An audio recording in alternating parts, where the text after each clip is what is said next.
Good morning. Hello, everyone. Hi. Welcome to today's In Focus lecture, Child's Play, Design and Discovery at the George Eastman Museum. My name is Emma Rathie, and I'm the Manager of Programs and Exhibition Production here. If you're not familiar with our In Focus series, this program highlights projects going on around the museum, and many of them often happen behind closed doors or do not have a public-facing presence. Over the years at the George Eastman Museum, the Collection Gallery has been a space to highlight the permanent collection. This year, the newest rotation of objects has an emphasis on family-friendly content, while still highlighting the breadth and depth of the museum's photograph holdings. This curatorial choice is in thanks to Stephanie Hofner, collection manager, who worked with her now 4-year-old daughter Sawyer to select objects. By involving Sawyer, Stephanie uncovered a fresh perspective that reframed the importance and relevance of objects within the collection. This shift in perspective prompted a broader reconsideration of how the collection could be understood and appreciated by audiences of all ages. Today you're going to hear from Jamie Allen, the Stephen B. and Janice G. Ashley Curator in the Department of Photography, Suzanne Kolodziej, Museum Educator in K-12 and Families, and Margaret Sheble, our Manager of Digital Learning and Engagement. They will talk about how integrating the personal and playful insights of a child, the exhibition invites visitors to reconsider the meaning and significance of objects in the collection. At the end of this talk, there will be time for a Q&A and a visit to the collections gallery to view the exhibition. And with that, I'm going to invite Jamie up to get us started.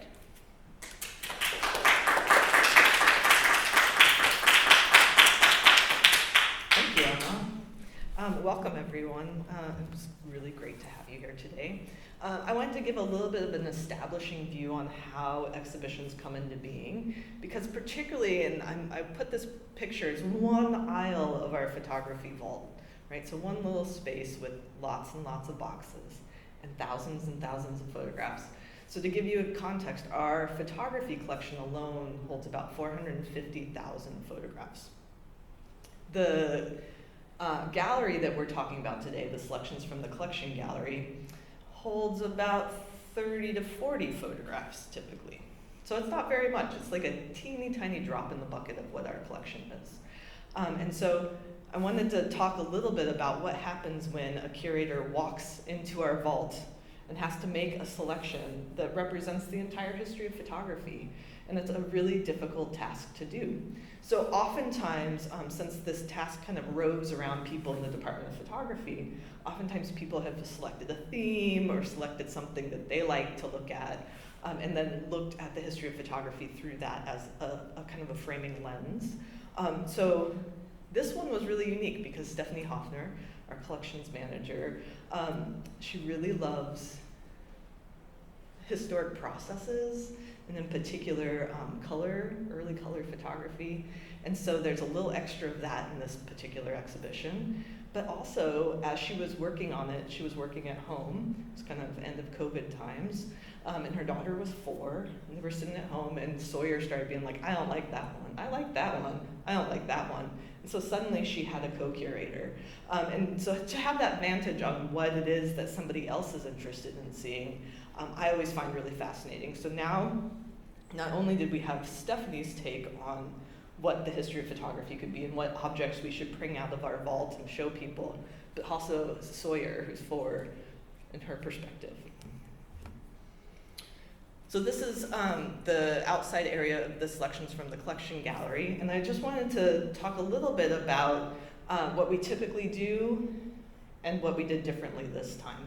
So typically when you would approach this gallery, there'd be an opening text on the left where you see those pictures, and then on the right-hand side, there'd be a video, and I'll talk about that here in a moment, and then on the inside, there would be a single, what I call a bathtub ring of photographs, right? One line of photographs all the way around the room, and that's where you can really only get 25 to 35 photographs really in the room. So the vault-to-wall video is something that we've done for this exhibition quite regularly. It tracks one object from leaving our vault to getting photographed, to having a conservator work on it, to being framed. So all the steps that happen as that thing is prepared for an exhibition. And it really is a lot of people working to make that happen. So there's a whole bunch of those online that you can watch, including the one for this exhibition. And in this case, we try to show something different each time if we can. In this case, it was a very large photograph that was lined with cloth. And so it had some really unique framing needs. Something else that we typically do is to include stereo viewers whenever we can, and that's what you see there on the bottom left. That's a stereo viewer, and it's actually intended to be interactive. So you can pick that up off the wall and look at the stereo view, which is the one in the bottom left where there's kind of two pictures. And that stereo viewer is intended to bring those photographs into a three-dimensional view if you have typical eyesight. So here is my young friend, Edna, looking at the stereo view.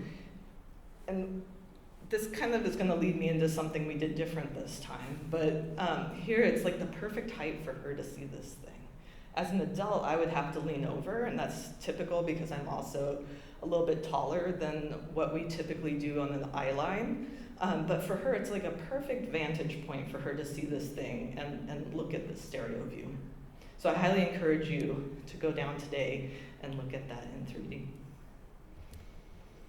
But so what I'm leading to is that when other people are doing the work and you're collaborating with them, there's often some sort of inspiration that happens, and that can lead to innovation. And so if I go back just really quickly, this is on the right-hand side of that photograph.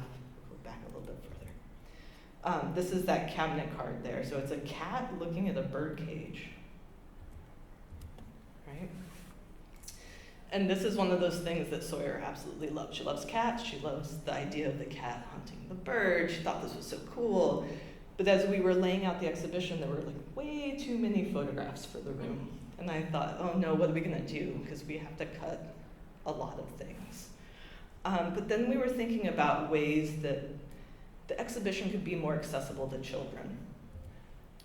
So what we did was we ended up grouping the photographs, putting more things in the room, which was great because now there's like 46 things in the room instead of 25 things in the room, like there have been in some past rotations.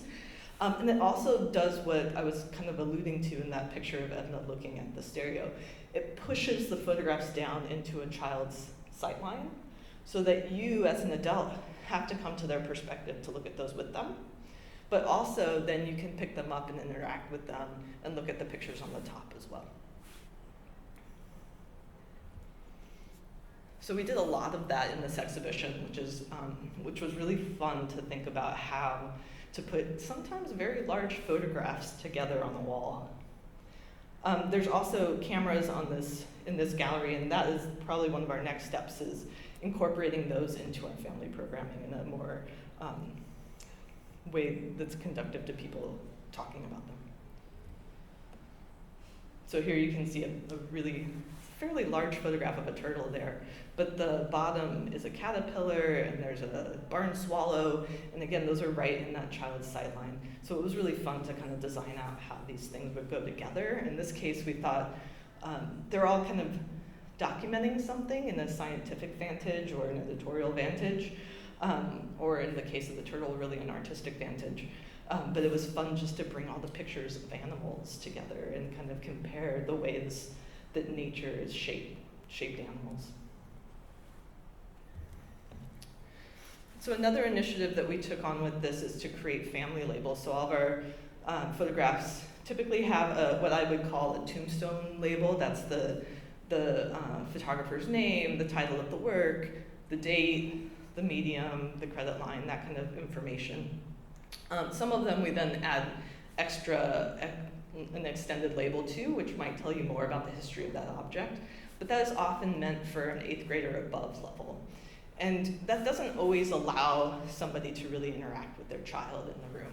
So in this case, we really wanted to enable people who may not be as familiar with going to museums or may not be as comfortable talking about the photographs on the wall to their children, and enable them to have a conversation starter. So we did this in a couple ways, and this is one. So on the labels right on the wall, there's a couple of labels that have this kind of family starter question. So in this case, this is a polychrome print. This is one of those ones that's early color photography that did not succeed. in this case, but Frederick Ives was really an amazing innovator. And I love this one because it's kind of this lovely little girl with her doll cradling it. So I can see how Steph and Sawyer kind of came to this one. So the question that we posed is, it's easy to see that this doll might be the girl's favorite toy. What do you love so much that you'd want to pose with it in a photograph? So really prompting people to think about their own lives and relating, if I were to be in this photograph, what would I bring to it to represent myself? This one is a photograph by the artist Elaine O'Neill, and that is her with her daughter in the photograph. She did a lot of images of her family and her children, and just kind of what it was to be a mother and a maker at the same time. But this one had a really emotional tie, and there's a lot of kind of parents and children in this exhibition as well. But this one is, how does this photograph make you feel? Do you remember times when you felt the same way? So really just kind of prompting, again, empathy in that conversation around emotions, around looking at that little girl's face and trying to understand what it is that she's feeling, and providing kids with a way to access that for themselves. Another initiative that we undertook was an I Spy rat card, and I'm not going to talk too much about this because one of my colleagues is going to talk about this here in a moment. But one of the places that we put that was right on that front wall. So as people came in, there's the introductory text that's kind of, maybe more framed for adults. But then there's this I Spy component right there waiting for people. Again, if you need a little bit of help interacting, I've actually seen adults pick this up and interact with other adults this way, and they're having a great time, and it's really fun. So this is something that now we can kind of use to propel us into other exhibitions. And really it's a card you could pick up and use anywhere in the museum. So with that, I'm going to turn it over to my colleague, Margaret Sheble, who's going to tell you more about our digital initiatives. So for my section of the presentation, I'm going to discuss our new mobile app and the new engagement it has allowed us to pursue at the museum, especially for this exhibition. So at the start of the year, this year, the George Eastman Museum partnered with Bloomberg Philanthropies at no cost to us through Bloomberg Connects, which is a free mobile app featuring guides to over 180 museums, galleries, gardens, and culture spaces throughout the world in one easy-to-use app. And if you haven't already downloaded it, the QR code is on our slide here. And the Eastman Museum was the first museum in Western New York to go live with Bloomberg on April 29th, with the opening of our selections from the collection 19th rotation. This opportunity has lent us the ability to connect with other institutions, to share advice and best practices. Additionally, from Bloomberg, we have been gifted free marketing advice, productive assistance, quarterly analytics, content review, copy editing, and much more. One feature I am particularly happy with concerning the new app is its extensive accessibility measures. For instance, our app can be translated into 28 different languages. Before focusing in on what I was able to produce on the Bloomberg app for selections, I want to spend a moment to break down the general layout of the app at the point of launch. So at the point of launch, viewers could see our welcome page, which has a general welcome message, a video showing kind of what the George Eastman Museum looks like for anyone who perhaps isn't actually visiting the space. You can purchase tickets through our app, accessing our audio tours, having a director's welcome, a health and safety page, and accessibility page as well. We also have a section on the George Eastman Mansion, which includes history about George Eastman, also has a video of George Eastman speaking, and also explaining the origins of the Kodak name, which is probably up there as one of the #1 questions individuals tend to ask. Also have information on the George Eastman Mansion itself. We have the classic George Eastman Mansion audio tour. We have a section on our beautiful landscapes and also information on our George Eastman Legacy Collection. At the point of launch, we also had a couple exhibitions as well with selections. So we had Adam Ekberg's Minor Spectacles and Marcia Resnick's As It Is or It Could Be.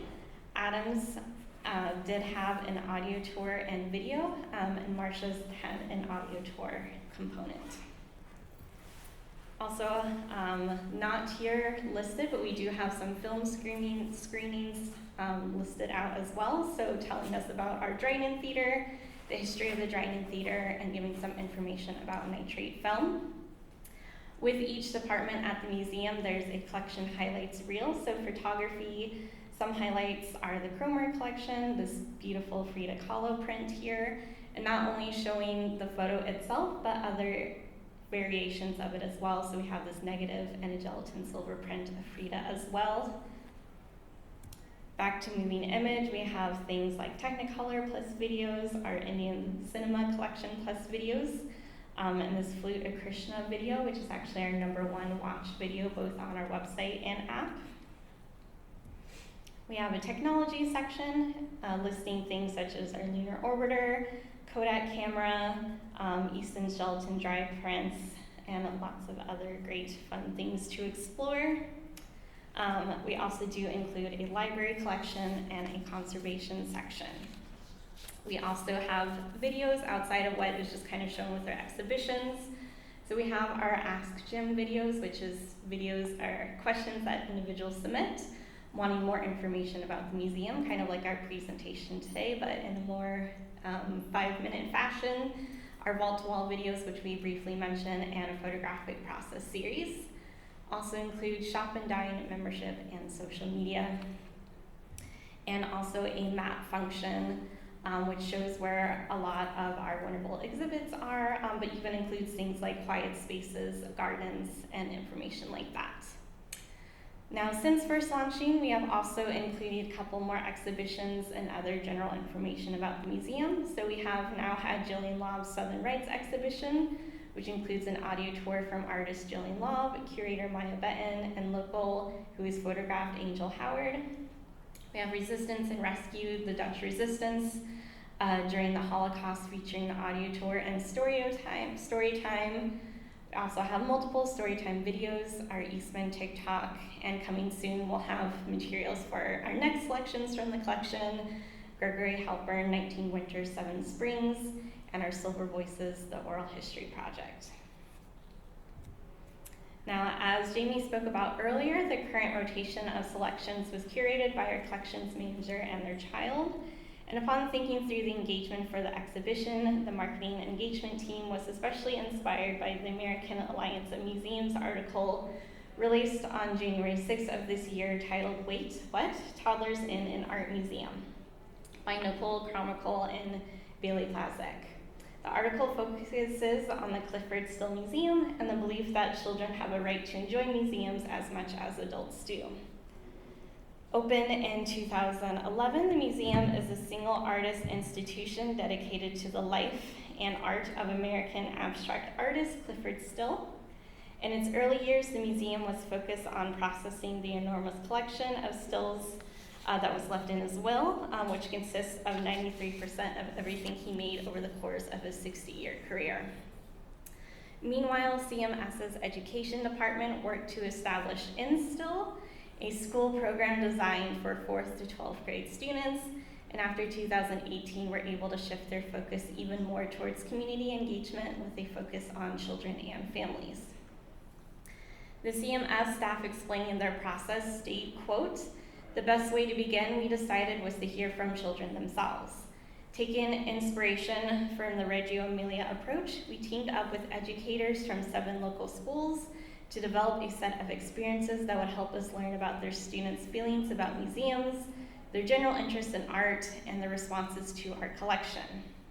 The children demonstrated confidence in their stories about the objects and provided us with new, moving perspectives on our collection. This resulted in an exhibition, Clifford Still, Art and the Young Mind, where over 250 young children selected objects, weighed in on design, and contributed interpretations to labels, audio, and American Sign Language guides. And our co-curators also led curatorial tours and participated in press interviews with local media," end quote.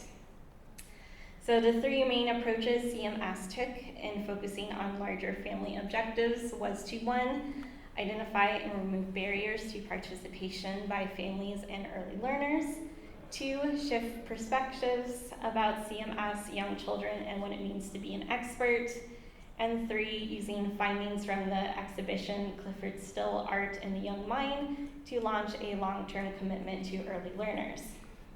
So as you have been hearing throughout the entirety of our presentation today, we at GEM have started to follow a similar tactic for engaging with our younger audiences.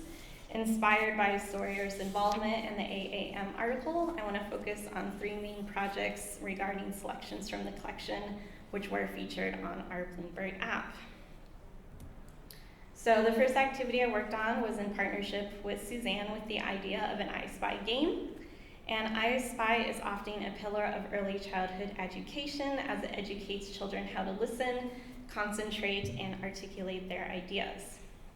Breaking this down a bit further, I Spy encourages children to listen attentively, which not only enhances comprehension, but also promotes effective communication. As players search for the chosen object based on the clues given, they must concentrate and maintain their focus on the task at hand.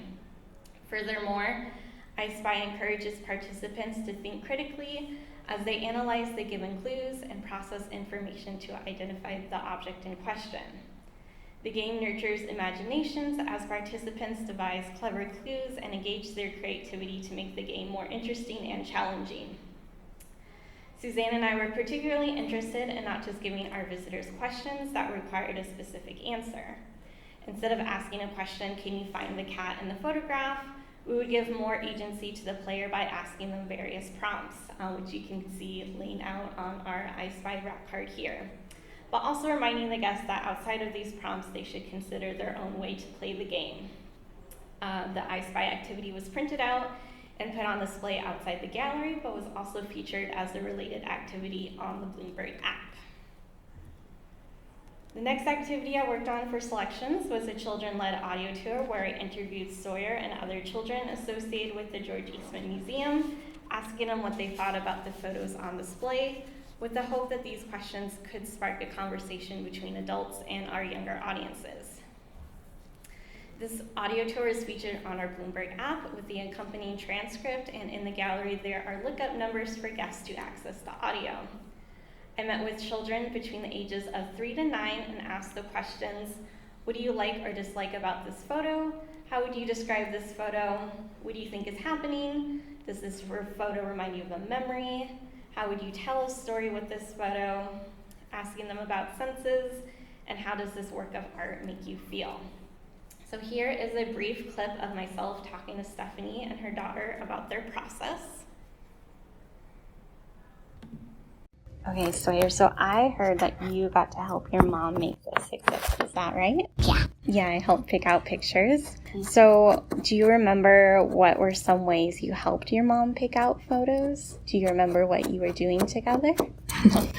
Remember we picked out some words? Mm-hmm. Okay. Yeah. So helping your mom pick some photos and looking at all the photos, what are some things that you liked that you got to pick out? Well, there were a lot of cats. Did you pick out the cats? Yeah. Yeah. Do you remember the one of the girl holding a doll? Yes.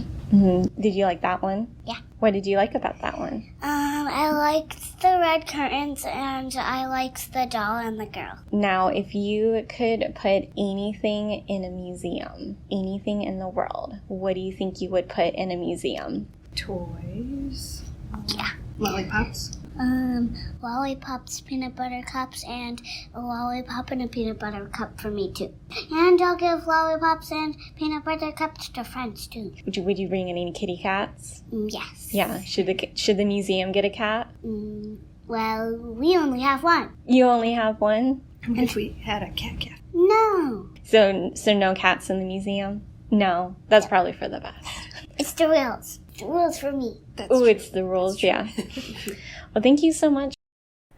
So I found that it was important that since this exhibition was inspired and envisioned by a child, that children should be able to have their own voice in the audio tour, which is a space usually reserved for more adult-centered information.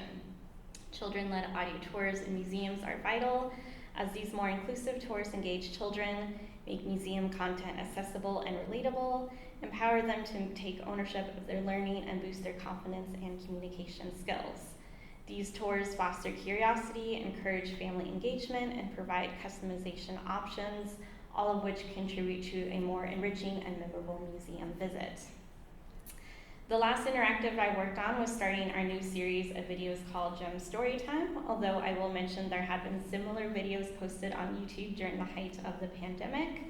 And the goal with Gem Storytimes is that each exhibition has a featured storybook read by a member of staff to be more accessible to younger audiences, especially concerning sometimes complicated ideas. These videos only live on our Bloomberg app and our education page on our website.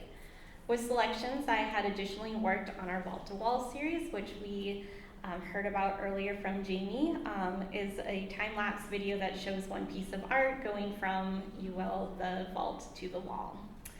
These videos have been particularly popular with our adult audiences who understand more the behind-the-scene processes that goes on putting on an exhibition, and the video is always displayed on a monitor outside the gallery. So the book, Making a Great Exhibition, written by Dory Globus and illustrated by Rose Blake, gives a similar insight into the museum world for younger audiences. And here is just a quick preview of that video. It takes many people to make a great exhibition. Museum director. I am in charge of the whole museum. Art handler. You can find me at work installing the exhibition. Registrar. I keep track of the works through their journey. Events assistant. I make sure all of the dinners and parties are fun. Archivist. I keep everything from the exhibition for people to look at in the future. Development director. I help the museum raise money to put on the exhibition. Communications manager. I make sure the whole world knows about the exhibition. Conservator. I fully fix anything that may have gotten damaged. Museum guard. I protect the artworks and answer lots of questions. Educator. I come up with fun activities to teach people all about art. So similar to my ideas surrounding audio tours, Storytime on the app allows for new perspectives to be heard and gives more opportunity for inclusivity and representation that might not be evident in the gallery space. So as we continue on talking about storybooks, I will pass it on to Suzanne.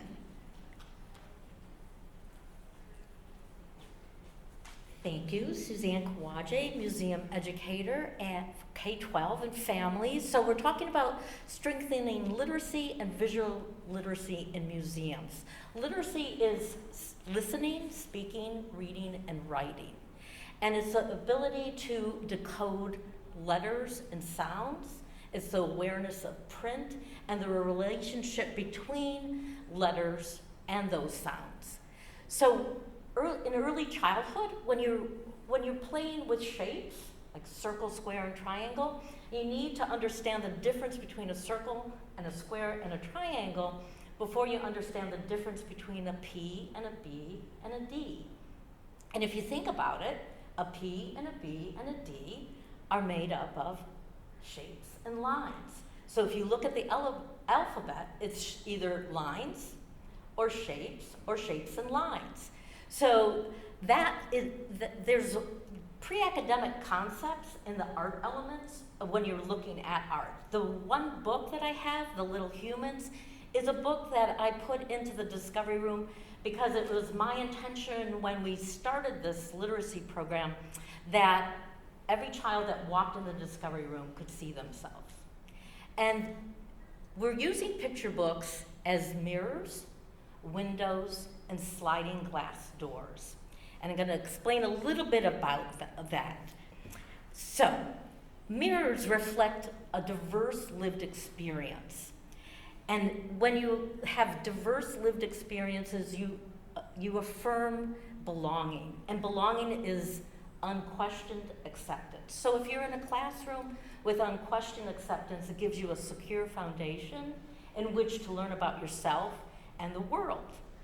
So windows provide an opportunity to learn about your world in comparison to the world that you live. So that world can be nonfiction, it can be in a picture book that's nonfiction or fiction, it can be artistic, scientific, historical, curious, unfamiliar. And what you can do is you can compare and contrast when books are windows. So I would think that this book could be, the little humans could be a mirror, or it could be a window. So sliding glass doors are when those books that are windows, you're transformed into a different world because of the diversity of the authors of the books that you look at. So you can see diverse perspectives, you can see diverse imaginary characters will change, settings will change, and it offers just a wide variety of what someone thinks could be in a picture book. So this is Dr. Rudine Sims Bishop. I had the pleasure of seeing her speak when I was a grad student at the University of Illinois. This was in the 80s. She is a professor emeritus at the Ohio State University in education, but she would be also known as like the mother of multicultural education. It would have been called multicultural education literacy. And you can see here the a little bit different descriptions of what mirrors, windows, and sliding glass doors. But it was her introduction that, when she introduced these ideas, that it changed me. Because when you think about looking at images, children look at picture books first. And what I thought was, when I was in art ed, when I was studying art ed, I thought, if they're looking at picture books first, how can we transfer the skills that they learn from looking at images in picture books, to images, photography, painting, drawing? So she really has just put a lot into the forefront. This was back in the 1980s of making diverse picture books a reality, which we now are very fortunate. So reading images, because even very young people are expert readers of pictures. You can convey very complex and subtle messages through pictures that you need loads of words to explain. It's by Minnie Gray, and she's a British writer and illustrator. So what I'd like you to do now is, looking at this image, raise your hand and tell me what you noticed first. Victoria? Camera. The camera. And what did you notice about that camera? It's illuminated, there's like light around it. Anyone else? Jamie? I noticed the little boys working at the top, and I can't tell what they're standing on, but they're barefoot. And how would you describe those little boys? I would say that they look like they're not from our own time period. Like maybe they're more like turn of the century, like 1900s kind of time period, and it looks like they're working. Okay. Who else has something they noticed first? Eliza? It looks like they're all looking at something or someone. So where I see in the lower right-hand corner, the man, they all seem to be, they have their attention focused on something else. Okay. Anyone else notice something first? I just thought all the children look nervous. They look nervous. They don't look happy. Okay. So if you notice what I asked a question, number one, that I did not know the answer to. It was not rhetorical. So I asked what you noticed first, because everyone can answer that. And then I asked for more descriptions. So Victoria noticed that there was a camera and it was illuminated. I saw the camera, I did not see the illumination. So if you know a little bit about this is really a complex subject. This is about child labor law. It's about Lewis Hines and his journey into photographing children who were working so that we could establish laws. And I think it's really important when you look at these images to think about what you notice first, then to add the descriptions, because we learned about, from Jamie's response, that maybe this is a different time period. And children can take on these complex images, but you probably wouldn't read an article about child labor to it. So it was just, and I just thought it was an interesting way to work in, and I always like to, before I read a story, spend some time with the book cover. And a little bit about this Minnie Gray, I just think that this is just a funny little, her name's Minnie because she was born in the back of a mini car in Wales. And she is a British illustrator and writer, very famous, famous for like Gingerbread Bear. So reading images, the skill that you have in reading images in picture books could be transferred to those skills that you're working with when you're looking at art in a museum. So selections from the collection 19. I was so excited when I found this book because I knew that many of the photographers in this book were also in the exhibition. We had Margaret Bork-White, Imogene Cunningham, and Anna Atkins. And there were specifics about those authors. This book has just a brief paragraph. So Margaret Bork-White was, in the 1930s, worked for Fortune magazine. She was the first Westerner to ever take photos in the Soviet Union, and she was a photojournalist. Imogene Cunningham, first professional photographer, known for her street scenes, her industrial landscapes, and her botanical photography. And Anna Atkins was the first woman to take photographs, cameraless, and those were called cyanotypes.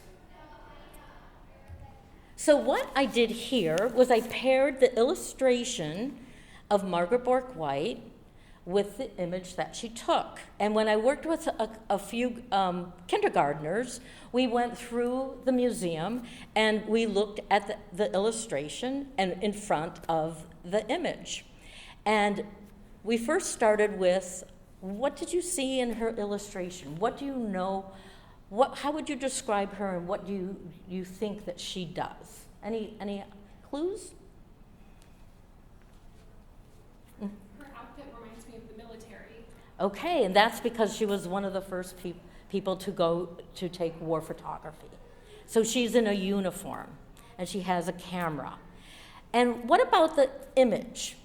Any comments about the image? What do you notice first with this image? Now let's transfer that from the picture book to this photograph. What did you notice first?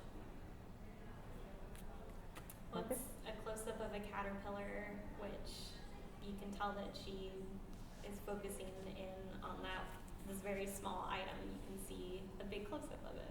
Right, because the caterpillar is very large. Anything else that anyone noticed first about this? Jamie? I noticed that the caterpillar was hanging, which was such a unique position because I'm so used to seeing them like on flowers or on plants or leaves or something like that. So there was something about that made it more active. And what's it hanging from, do you think? I don't know, maybe a rock or a branch or something. Okay, so the texture. And what about the pattern on the caterpillar? How would you describe that? Bold. Mm-hmm. But simple at the same time. Yes, somewhat looks like an A-B pattern, black, white, but like a caterpillar. But this is a milkweed, so if you looked at a color photograph of it, you would know that instead of black and white, there's also a yellow. When I worked with the kindergartners, we were looking at the grouping, Janie, that you had prior. And we were talking about all the animals that could fly. And one child said, well, there's two that can't. The baby birds and the bird swallow and the caterpillar. So that was a connection that I wasn't asking about what can't fly. That was, well, but there's two that can't fly. So those are the things that I love about when you have these conversations, because you think, that's where we learn from them about. So the next one will be Imogene Cunningham. And in this image, Jump Rope, New York, 1956, how would you describe the background?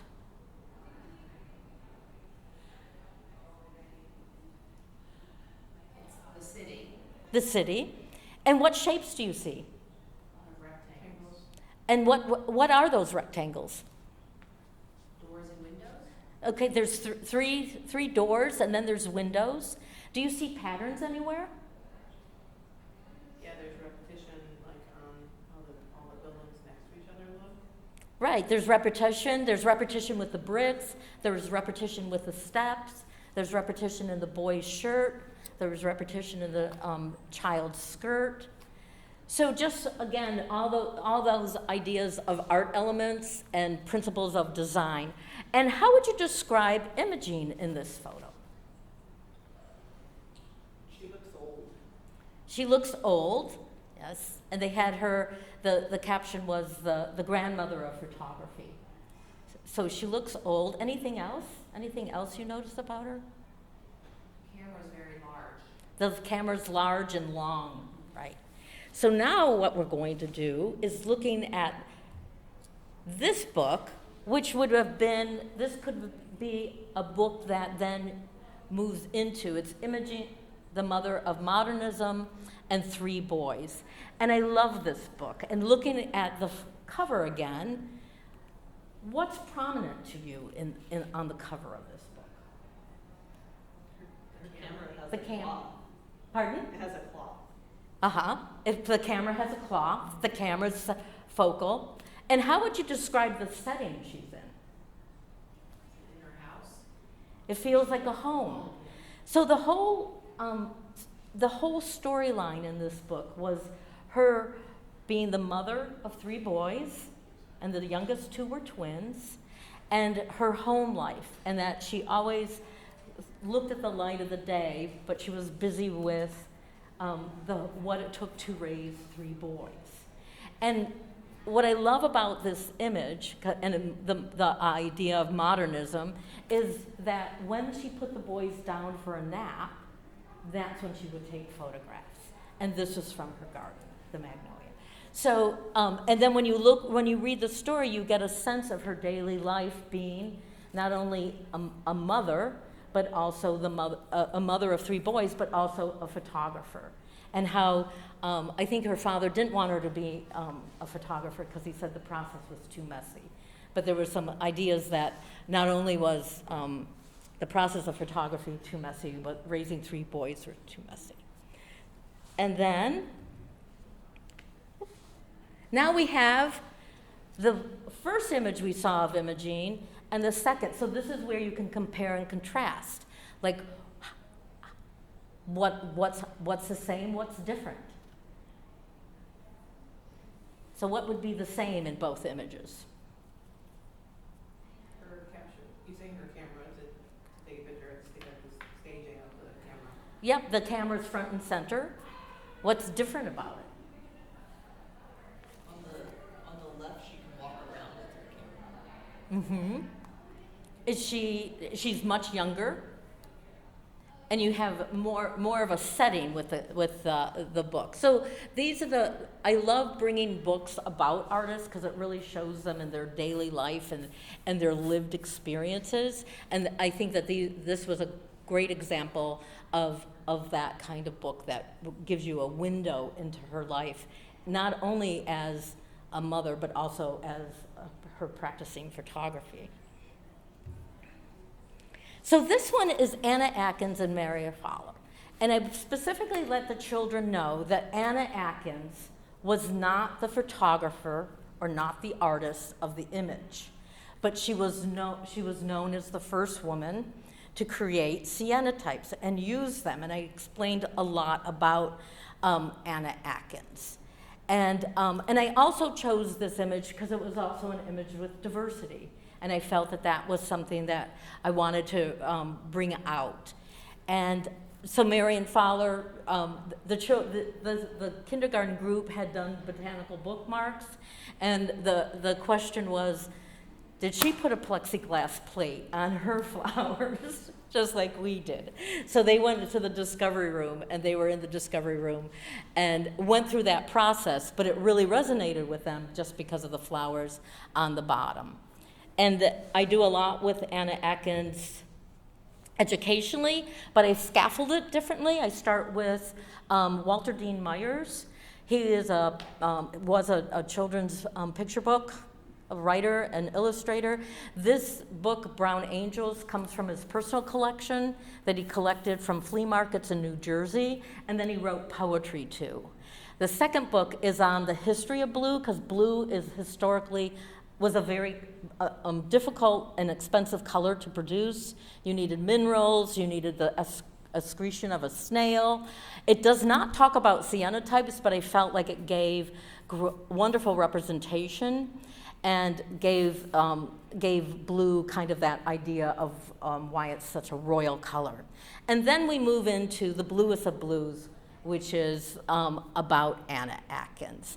And when I bring the book Brown Angels to school, I also bring brownie cameras. And I say these photographs were taken with a camera. And it was probably an old camera like this brownie, and I bring in George Eastman. But today we're gonna make our photos, our camera's gonna be the sun. So it just gives a bit of, just a building up to Anna Atkins, and then we move into creating cyanotypes. And with the educational outreach, we do programs in the libraries, and this was one where I did cyanotypes. It's a pop-up event, because I always have to call on a Monday to find the sunniest day.